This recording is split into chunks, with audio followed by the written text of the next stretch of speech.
آپ نے دیکھا ناظرین کرام، باہر کے ہم نے آپ کو اسکول بھی دکھایا، ایک طرف اسکول ہے ایک طرف مدرسہ ہے، کہاں کام ہو رہا ہے کہاں کام نہیں ہو رہا، یہ گراؤنڈ ریئلٹی ہے جو سب کے سامنے ہم نے رکھی ہے۔ میں کہتا ہوں کہ پاکستان کی اور جگہوں پہ جا کے گاؤں دیہات میں جائیں، مدارس دیکھیں، اسکول دیکھیں، ہم نے تھر کے اندر دیکھے، ہم نے بلوچستان کے ضلعی علاقوں کے اندر دیکھے، پنجاب کے اندر گئے، حقیقتاً مدارس کے اندر ہی کام ہوتا ہوا نظر آیا، طلبہ نظر آئے، پڑھائی نظر آئی، محنت نظر آئی۔ اس کے مقابلے میں اسکولوں کے اندر ہمیں کہیں گدھے نظر آئے، کہیں بیل نظر آئے، کہیں وہاں پہ جو ہے وہ کتے گھومتے ہوئے نظر آئے۔ تو حال یہ ہے تعلیم گاہوں کا، جب ہمارا جو ایجوکیشنل سسٹم ہے وہ تباہ ہوگا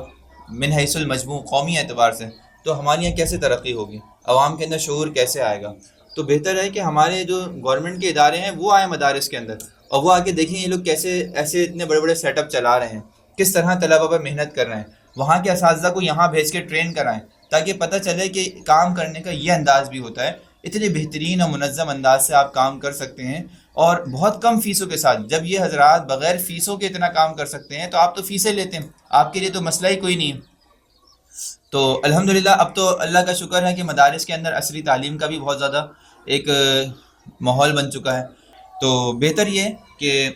اسکول کا بھی ساری تعلیم جو ہے مدارس کے اندر اپنی نگرانی میں کروائی جائے، معتبر اداروں کے اندر کروائی جائے، اور کوئی بلوچستان کے اندر ہمارے ساتھی رہوں دیکھ رہے ہوں تو وہ بالکل یہاں پر آ سکتے ہیں۔